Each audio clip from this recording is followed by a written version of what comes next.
BJP Modi ప్రభుత్వం పేద ప్రజలకి వ్యతిరేకం అని చెప్పడానికి తెలంగాణ రాష్ట్రంలో ఎంప్లాయ్మెంట్ గ్యారంటీ స్కీమ్ 100 రోజుల పని బడ్జెట్ ను తగ్గించటం ద్వారా ఈ నిరుపేదలు పని లేనప్పుడు 100 రోజులు చేసుకుని బ్రతికేటటువంటి అవకాశాన్ని పొట్ట మీద కొట్టారు. నోటి దగ్గర తినే అన్నాన్ని తినకుండా చేస్తున్నారు.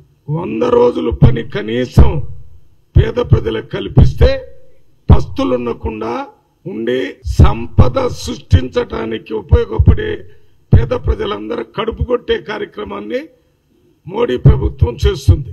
ఈ చట్టాన్ని యూపీఏ గవర్నమెంట్ లో సోనియా గాంధీ గారు ఆనాటి ప్రధానమంత్రి మన్మోహన్ సింగ్ గారితో మాట్లాడి పార్లమెంట్ లో బిల్లు పెట్టి ఎవరు ప్రభుత్వంలోకి వచ్చినా ఈ చట్టం ద్వారా పేద ప్రజలకి బడ్జెట్ అలొకేట్ చేసి పని కల్పించాలని చట్టాన్ని తీసుకుని వస్తే చట్టాన్ని తీసేయటం వీలు కాదు కాబట్టి పార్లమెంట్ లో బిల్లు పెట్టి తీసేయాలి కాబట్టి తీసేస్తే అందరూ వ్యతిరేకిస్తారు కాబట్టి చట్టాన్ని అట్టనే ఉంచి బడ్జెట్ ను తగ్గించేటటువంటి కార్యక్రమం చేస్తున్నారు.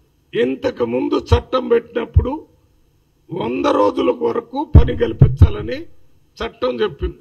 ఈ చట్టం అమలు చేస్తున్నప్పుడు పేద ప్రజలందరూ దీని ద్వారా పనిచేసి 100 రోజులు సరిపోని పరిస్థితి ఏర్పడింది. కాంగ్రెస్ ప్రభుత్వం 200 రోజులు పని కల్పించాలని రోజు ఇచ్చే కూలిని ఆ కూలిని పెంచాలని ప్రధానమంత్రి మోడీ గారి దృష్టికి పోతే ఇది 200 నుంచి 200 రోజులు పని కల్పించడం తర్వాత సంగతి, ఉన్న రేట్లు పెంచడం తర్వాత సంగతి, ఉన్న బడ్జెట్ నే దానికి తక్కువ చేశారు. అందువల్ల వారు వ్యతిరేకమా అయినా అనుకూలమైన